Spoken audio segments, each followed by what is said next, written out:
Hey!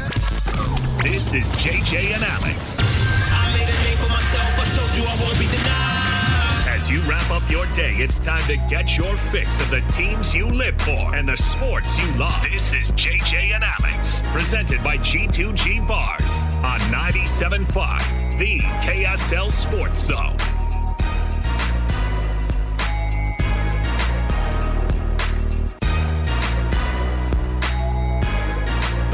Everybody, welcome on in. It is JJ and Alex, 97.5, the KSL Sports Zone. Thanks for being with us on the program. Alex Curie, Mitch Harper, BYU insider of KSLSports.com, and also host of Cougar Sports Saturday on KSL News Radio. And frankly, one of the guys that I love to have in on the program today. I'm assuming JJ's out because he didn't want to acknowledge the strength of schedule that Utah has versus what BYU has. I love it. I am an idiot. He got called out on Twitter. I dare you to talk about this, JJ. And now it looks like he's running away from it.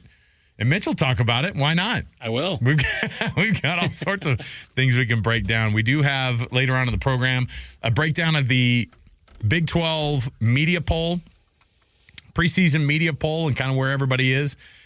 When I threw my vote in, we didn't have all the facts, but I still think I was about right where we are. I will say this, the very top of the Big 12 media poll is absolutely, I mean, normally you see the votes next to the team, and it's kind of a blowout. Or maybe you have a second team who does, but three teams are in double digits on the votes, those first place votes, and I think 5 received votes.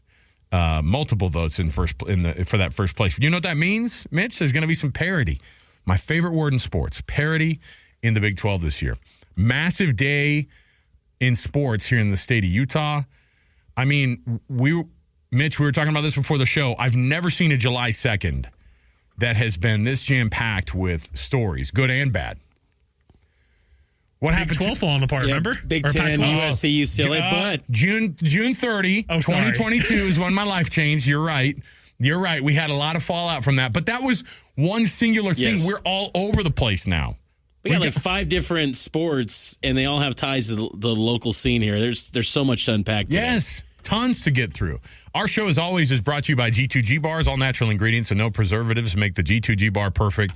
For anybody who needs a quick, tasty, and nutritious boost, that's the G2G Bar. You can find it at Costco, Holiday Oil, Maverick, Associated Foods, popping up at Smith's as well. Costco.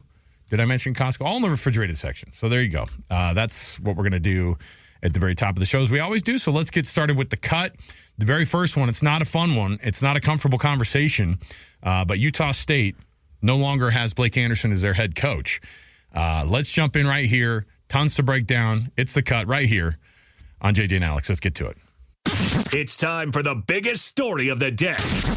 This is what made the cut with JJ and Alex on 97.5, the KSL Sports Zone. Head over to KSLSports.com. You can see Mitch Harper's write-up, actually, about this very story.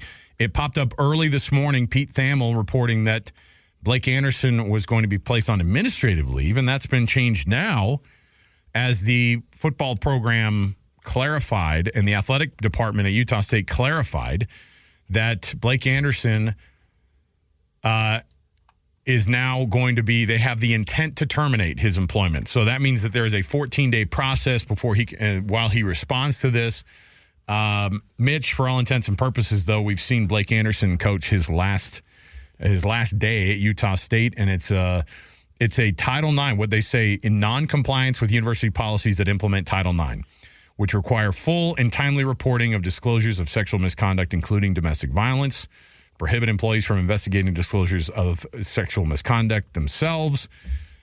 When you put that in there in the second paragraph of the release, that is pretty clear about that this is the exact thing that they're talking about there, that it's Title IX. It has to do with the disclosures on sexual misconduct and the reporting of sexual misconduct. What do we know so far, and what's the immediate fallout going to be of Blake Anderson no longer being the head football coach at Utah State? I mean, it leaves the program in a lot of uncertainty because, this sort of situation is the type of alleged, issue that really sinks careers. You think about in college football, individuals that have dealt with, non-compliance issues regarding Title IX, it brings down coaching tenures. Art Briles at Baylor had a scandal at Baylor.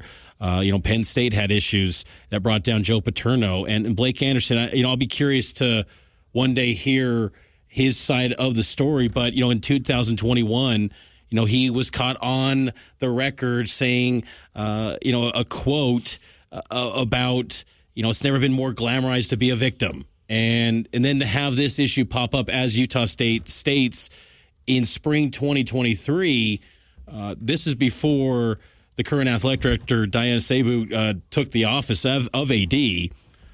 It's created this situation where they had an external search and external review of the program, and they had to make these changes along with the intent to terminate Blake Anderson. Jerry Bovee, former Weber State AD, who was also the interim AD after Hartwell left kind of abruptly in 2022 out of kind of mysterious terms then. Jerry Bovee's now gone too. The Utah State football director of player development, Austin Albrecht's gone from this. So this is kind of a sweeping change, and it probably was one of those deals where it had to let the external review take its time, and it's not ideal for a football team that is the timing. Any sort of coaching change in football in July is not ideal, but with these type of allegations and Title IX office, and you're talking sexual misconduct, domestic violence, you have to make change in a swift manner, and that's what they did today at Utah State, and so Blake Anderson's tenure effectively, as you noted, it seems like it's pretty much done and up in the Cache Valley. So usually in situations like this, there might be some administrative leave. Sometimes it's paid administrative leave while they go through an investigation. But it seems like has the investigation already happened internally, and that's why they felt good enough to say this is going to be an intent to fire and you're gone type of situation versus just putting him on leave and then going through a full process. Yeah, that's what they noted. I mean, the intent to terminate his employment, and this is a deal too where you kind of wonder, the timing is just wild too, because Blake Anderson goes on social media, announces the birth of a child. He's decked out in Utah State gear, and then this happens. And when Pete Thamel first had the news from ESPN, it seemed like it came out of left field.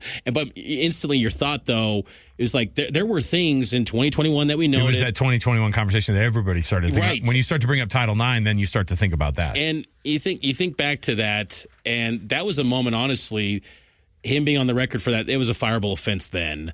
But it worked itself out. There was a lawsuit regarding that, and it got settled in court in 2022. And, he's, continued to maintain the football program. He's getting ready for his fourth year.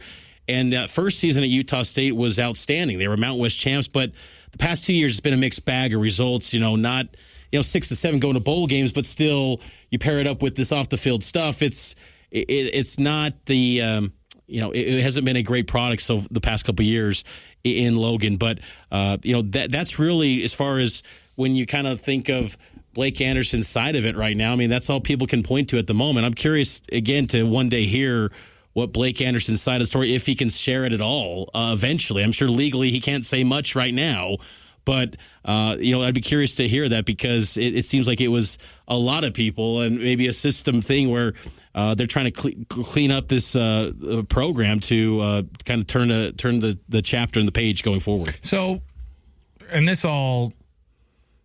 is so hard to discuss all this kind of stuff because there's a lot of unknown, right? So the guessing details part are limited, right? And the guessing part is the worst, right? I mean, all that we can get is whatever is in the actual statement from the school, which is what we got, and they said specifically those Title IX, indicators as to why he would have been let go. We were talking about this too. What does it look like for the student athlete, like the 100 dudes on the, that are in the locker room when they sit down and they have to have an interim head coach and we were wondering even if the transfer portal would open on a day like today, or if it needs to even wait further because it's an intent to fire. You brought that up because the intent to fire is different from the coach being fired. And, it doesn't say terminated immediately. Right. There is the idea. I think that they would probably that's the direction they wanted to go. But I think the way that they have it worked out, maybe contractually with him or however they do it, it's basically a 14-day process of informing him that he's no longer going to be employed. Yeah, you would, with the NCAA, anytime that a coach is officially fired or they make a coaching change and go to a new program, it opens up the transfer portal that day. So if Blake Anderson was officially fired today, there'd be 30 days from now for Utah State players to enter the portal. And it doesn't matter what time of the year it happens, they can enter. Now, I'd be curious as to, if in fact, for Utah State, because of this sudden coaching change, again, it's intent to terminate, would the NCAA, if players could go in, could they play for a new team this year? Because the rule is by May 1st, you got to be in by then. But this is a unique situation. The NCAA wants to do everything in its power to avoid any sort of lawsuit. I mean, that's kind of deep in the weeds thought, but it is trying for a program, a roster where, I mean, we don't know the extent of how much this correlates back to the current roster, but a bunch of players that their, football expectations for this year have been turned upside down with the head coach now gone, and a new interim coach who, just 10 years ago was a grad assistant. It's got to be difficult, and you got to imagine that there would probably be a lot of programs that would love to, dial up some of these players. And if they could get them to play in 2024, they'd probably love that. And these guys would have a lot of options, I'm sure, because every team wants to fill any sort of potential gap, because Utah State's a football program that can win. And they've shown that with different coaches. I mean, the last three coaches at Utah State have had nationally ranked seasons where they've entered the national conversation. And now you're going into a college football world where, you win the Mountain West, you're probably in a place where you're maybe the best group of 5 team, and you could go to the playoff. So it's a tough time right now, to have for those players to, where you're probably excited about this new 12-team playoff era, and then a week before media day in Vegas next week, and that's a whole different dynamic too. That's going to be absolutely now wild, this happens, right? and just their world gets turned upside down with this program. So we were coming up with, because last year at about this time, Pat Fitzgerald was informed at Northwestern that he was under investigation. He was on leave for 2 weeks and then was fired right after that 2 weeks was up, after they did their investigation. And this was the hazing allegations, right? The hazing investigation came up with, according to their investigation, it was, what they called vile and inhumane acts, right? And you had players come out for him, right? Former players come out for him and say, no, this is not who he is. And then you had enough, but they had enough as a panel to fire one of the most tenured coaches in college football at that point. And by the way, a guy who is a Northwestern man, and so, and then they had to pick up the pieces and immediately go into the season, right?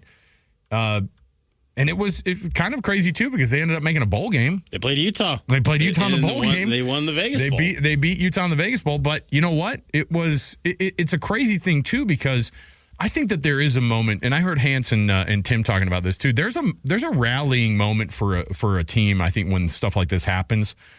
Because all of these players, regardless of their feelings for Blake Anderson, they have a life to lead as college football players, and they have to decide whether or not they're going to do it at Utah State. And the timing really makes it almost impossible to try to do it unless you're going to transfer to some place and take an entire year off and get kind of a full year of a program saying, hey, redshirting you, and in some cases maybe your red shirt's already burned, and then you have to figure it out. And the NCAA, this is where the athlete has to be looked after, right? Because if they do want to go somewhere, then that 30-day process would technically start in 2 weeks then? Yeah. Is that what we're talking about? Yeah. Like the 16th. That'd be the thought, yes. Right, 16th of July, and then they have 30 days. And at that point, if you're not jumping in immediately and going to a program immediately, why wouldn't there be a place that would say, hey, we could actually plug this guy in who's got NFL potential at Utah State, plug him into our program, boom, right? Yeah. They would be available immediately. Now, at the same time, who transfers to a program in July and has any sort of chance of making a team unless you are NFL caliber and they could just absolutely plug you in and make you learn on the fly and get it done? It's an awful situation for these athletes to have to go through. And we don't even know who the victims are yet. Right. And I wonder what that looks like. All we can do is go, right now, the toughest spot to figure out is the coaching staff, who likely will be turned over if they go through a full national search for a head coach. If they do that, then everything gets turned over. The staff, in a lot of cases, you won't see a lot of guys there because they're part of that Blake Anderson staff. There were guys that came with him from his prior, sitting at Arkansas State. There's all sorts of things that go into this. But in the end, I think you're exactly right, too. When you have multiple firings within and high people up in the athletic department, the football coach is always one of those high people. The assistant athletic director, a player personnel or operations or community, football advisor guy. That's hard, too, because then you basically are saying we're cleaning up this place, right? That's the thought. That's the idea. And I think on the one hand, Utah State, obviously, you've got to rip that Band-Aid off immediately and try to get to healing. And so hopefully that's the case. That's for sure got to be the direction. And, if you're Diana Sabu in that athletic director's chair going forward, it is a trying time to have to make a coaching change in July. But you got to think, like I said, of the victims of that. And you make these sort of sweeping changes. Once that review's done, you got to make it. And it's never an ideal time to make a coaching change. But I will say, when you do kind of look at maybe the future going forward and maybe what's next, you can get a real sense of the market because you're competing against no one for coaches right now. And you can kind of really get a feel for who could be legit candidates for the Utah State job down the road and what that looks like. I mean, I wouldn't expect any sort of hire made in, days. Typically, right. Coaching searches, you're wanting to make it, in a 72, 96-hour window and get it done and locked and loaded. This is the type of deal where you're going to probably take your time, but you have the full market to really gauge coaches and see what direction you go. Because, again, I think Utah State football, you can win, but they've had to clean up these off-the-field issues. I mean, there was issues in 2020 in the COVID year when Gary Anderson kind of left unceremoniously, and then the candidacy of Frank Maile when he was the interim coach. Right. There's just been these off-the-field issues that have taken away from a football program that's got an ability to win. And I just think in an era of the group of five where it's not that great, and if you can have a year or two where you break through and do what you've done in the last 12 or so years, you win a Mountain West, you're going to be near the top of the group of five, because the group of five, I think, is relatively weak outside of the Mountain West, and I'd say Sun Belt to a lesser degree. So it's a job that's kind of intriguing in the 12-team playoff era. It'd be crazy to kind of forecast candidates, but I just think that is something when you do think of what the future of the program is. I think you can really get a good candidate pool by being so early. Now, it's not ideal, but you can really get a sense of the market, what direction you can go. All right. We'll take a break here. We've got tons more to bring you. NHL free agency has brought all sorts of interesting pieces to Utah. In fact, we're anticipating in about an hour and a half here, right at 5 o'clock, Ian Cole, the newest defenseman signed, and the newest veteran to this team signed to this Utah Hockey Club. On top of it, NBA news. Of course, the rookie's being introduced today by the top brass at the University of Utah. We've got all this up in front of us at the Utah Jazz. So this is one of those times where we're absolutely packed on a July 2nd. So we'll take the break. We'll come back. We've got tons more to go. When we return, let's talk NBA free agency. Eammon Brennan going to join us. And Eammon is going to break down some of the moves in the offseason here for this Jazz team so far. And what the hopes are for a guy like Kyle Filipowski, what these newest rookies are bringing to the floor. I want to see what his grade of this Utah Jazz team was in their overall picks that they had in the draft. I think that the Cody Williams is an intriguing piece. I think that Isaiah Collier was the best thing you could have gotten at 29. And I think that Kyle Filipowski is the best guy you could have gotten in the early second round. So we'll come back. We've got more to go. Stay with us. 97.5, the KSL Sports Zone. Your home for the best coverage of the Jazz, Utes, and Cougars is right here on The Zone. This is JJ and Alex, presented by G2G Bars on 97.5, the KSL Sports Zone.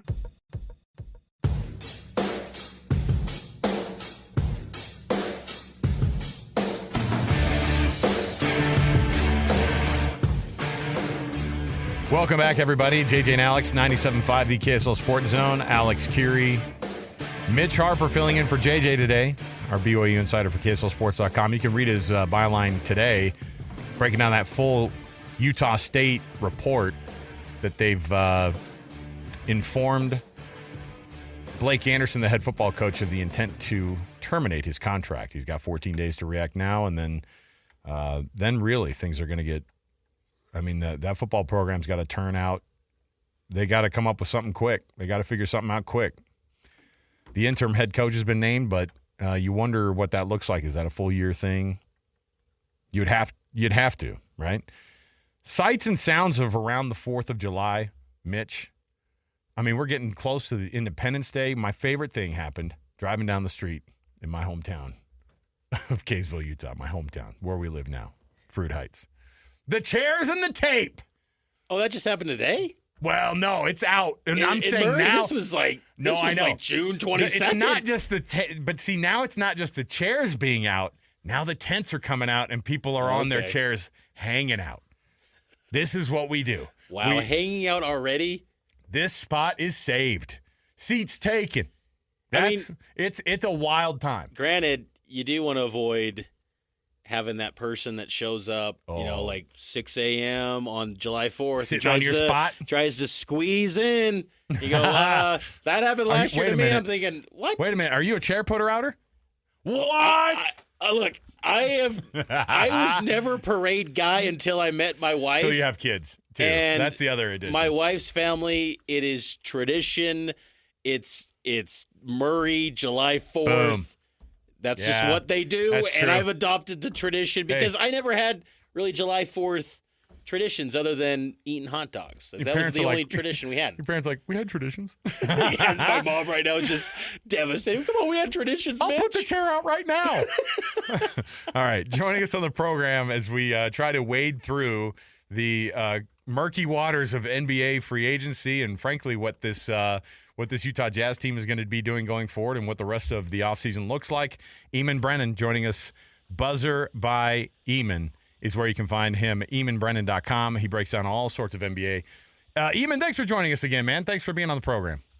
How are you doing, guys? Good to be here. Oh, fantastic. How do you think the Jazz did with their draft picks? Well, I mean, in terms of Kyle Filipowski, I think was – look, I think there have been some, widely publicized reasons, among others, why his draft stock slipped. And I think that, it's not something that ever got dealt. I cover primarily college basketball, and it's not something that ever got really discussed or I think even really revealed. Maybe there were some rumors around Duke about it, but nothing major. And I think it's the kind of thing that occasionally attaches itself to a prospect in either, you think about like the NFL draft, there's stuff like this. That's not necessarily wrong or even all that super unusual, but is the kind of thing that gives GMs a reason not to draft a guy. I thought Kyle Filipowski, basically both years he was at Duke, was a first-round draft pick, potentially a lottery pick, maybe not quite that high. I don't think he's the most athletic guy in the world, but I think for what he is as a 7-foot, true big guy who can actually step out and play on the perimeter, who played in a very modern style offense with at Duke with talented NBA level players. I just thought he was a pretty obvious first round pick. And when he slipped in the first round, you're sort of looking at him, looking at his stats, looking at his draft performance. Okay, maybe he didn't measure as extremely well at the combine as you'd like for like a top 10, top 15 pick or something. But the fact that he slipped to where he did, I just felt like any team that grabbed him in the second round after he didn't go in the first night of the draft was going to be pretty happy with their draft overall. And I think, as quickly as he got smashed up by the Jazz in round 2, I think they have every reason to be pretty happy with that. What were some of the strengths you feel like of Kyle Filipowski's career at Duke? Like what do you feel like made him, one of the best players in college basketball, and why you, as you've noted, why you feel like he'll be a good pro? Yeah, I mean, I just think he fits a lot of what pro teams are looking to do. He is 7 feet tall. He's not like a great ball handler, but he can put the ball on the floor a little bit. But he's strong. He plays outside in.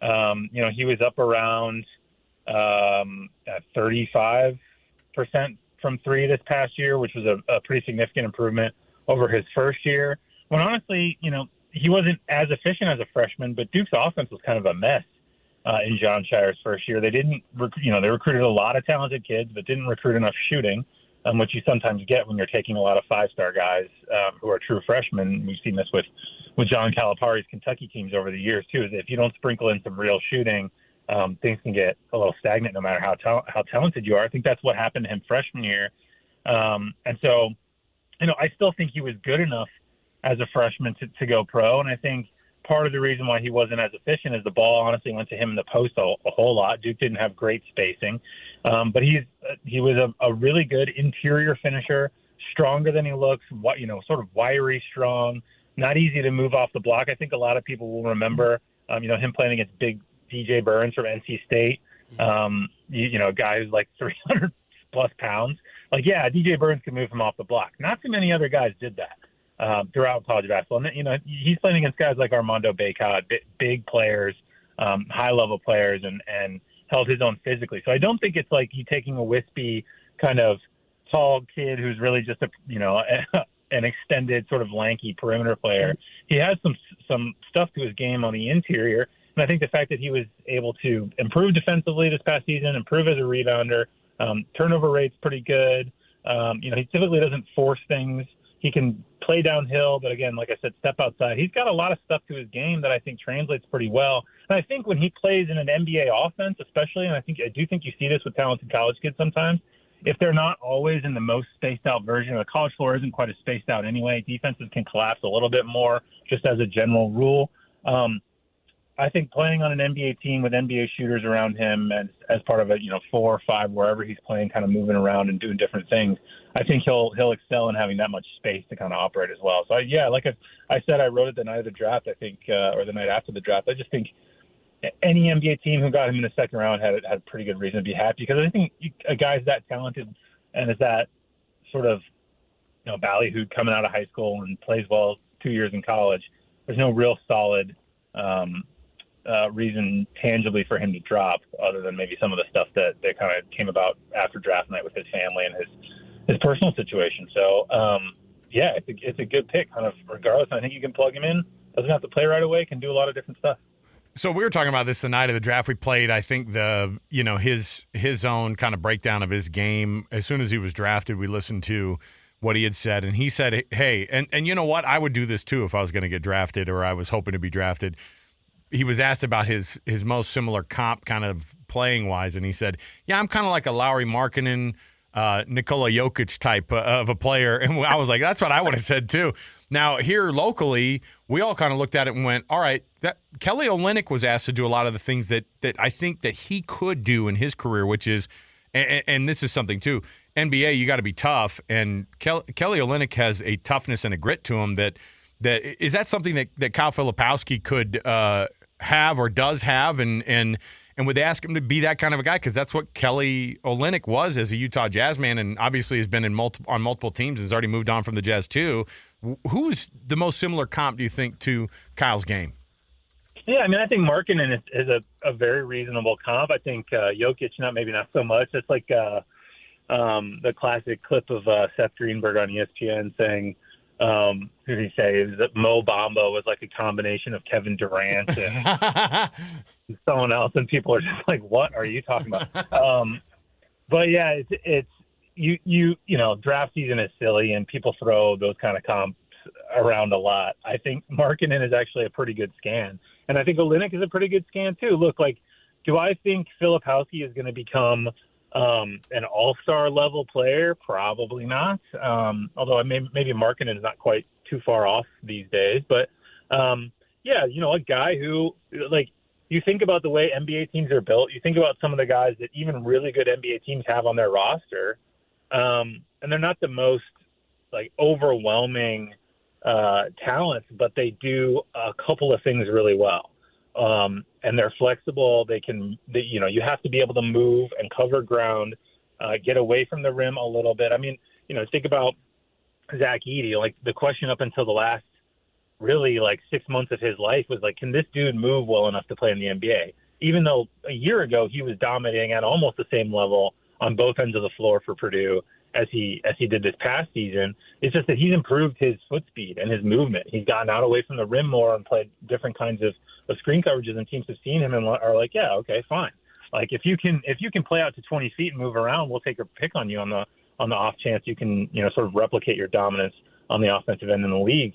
And so, being good at two or three things, if you're Kyle Filipowski, is a great way to stay in the league and be in the league for a while. And I think he has a chance to do that. And I think, like a Kelly Olynyk type of guy is a realistic compilation and the kind of player in the NBA that even really good teams, look at the Celtics. They've got guys that are super talented, super max players, all-stars, top players in the league, but they've got guys around the margins who help them win a title that can do two or three things on the court really well, and you need that too. Eammon, do you think the NBA ever goes back to veteran college basketball players being selected near the top of the draft? Because it feels like the veteran college basketball stars tend to be more on the back half of the first round, early second round, and it's just these young, like a Cody Williams from Colorado, are going to always be those lottery picks. Do you ever think we see a day of more veteran college basketball stars? Because we're seeing more now near the top of draft boards. Yeah, it's interesting. I think the dynamic has totally changed with NIL and with veteran players, right? Like there are a lot of veteran guys in college basketball, particularly centers who are not super versatile, like your Armando Bacot, like Zach Edey up until this year, where the calculus for them used to be, okay, everyone's telling me I'm going to go late in the second round. I had a great college, I'm one of the 10 best players in North Carolina history or whatever, in terms of stats. But, my NBA, prospectus is shaky. I'm going to go anyway, because what is there to lose, right? Like I'm not getting paid to play in college basketball, at least not above board. And, and so the underlying amounts there are pretty small. At this point, a guy like Armando Bacot, a guy like Kyle Filipowski for sticking around at Duke last year, like they're making significant money.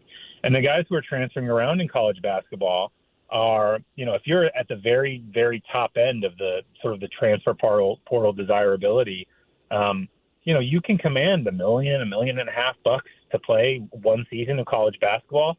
And if you're looking at a draft scenario where you're not sure you're going to stick in the league beyond summer league, then it behooves you to stay. And so the calculus is for these guys to stay a little bit longer if they're not sure of their NBA stats as opposed to throwing themselves in the draft. And so I think it does sort of codify the idea that we have more veterans and more talent staying in college basketball because there's money there now, and guys don't necessarily need to risk throwing themselves into the draft. I also think it does elevate guys like Cody Williams, who, look, he had a nice year for a freshman.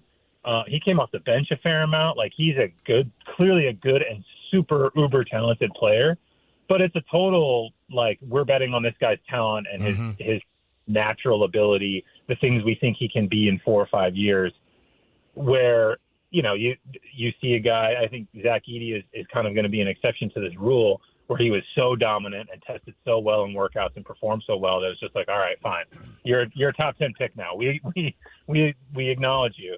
But we've had lots of these guys in the past 3, 4, 5 years. Your Oscar Tshiebwe's at Kentucky, your Bacots that are setting, records in terms of rebounding numbers, but they don't move well. They can't shoot from 3. They can't shoot from 20 feet. And so they're not going to get drafted. And so you are going to have guys like that staying longer and longer in college basketball. And maybe by the time they're senior, they're Zach Edey good, and they're kind of undeniable. But the calculus has totally shifted, I think, even further towards taking, you see a lot of guys from overseas that are tools players that you're betting on them developing to something really high level talent wise, as opposed to a guy like Filipowski. And I totally get it. But I think it makes sense. If Kyle Filipowski had come back to college for another year this year, if he was really shaky in the second round, it would have made sense too.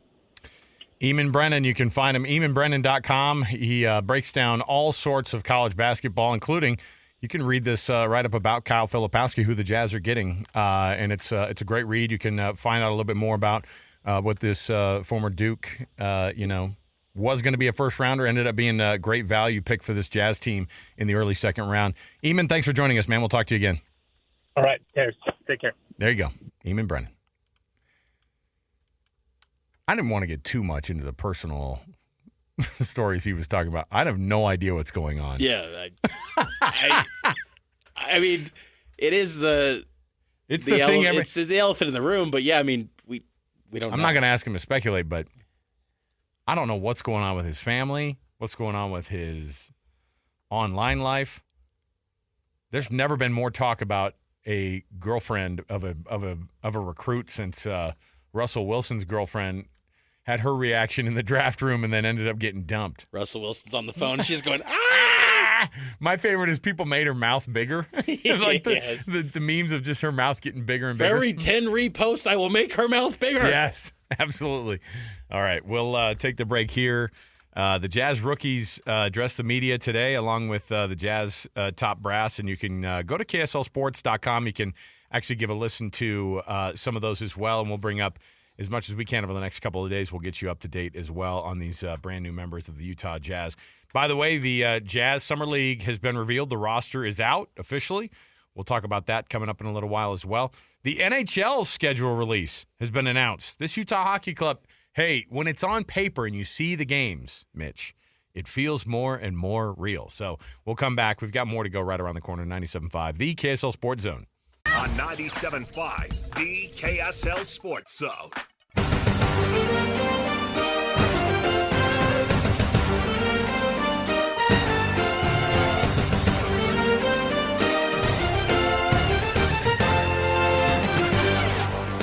Oh, this feels right. Now that ESPN has got some more NHL games popping up. And guess what? Your Utah Hockey Club will be playing on ESPN on opening night. I actually saw this because they're playing the Chicago Blackhawks. I read the Chicago Blackhawks version of this, Mitch, like a Chicago Tribune, like write-up of it or whatever.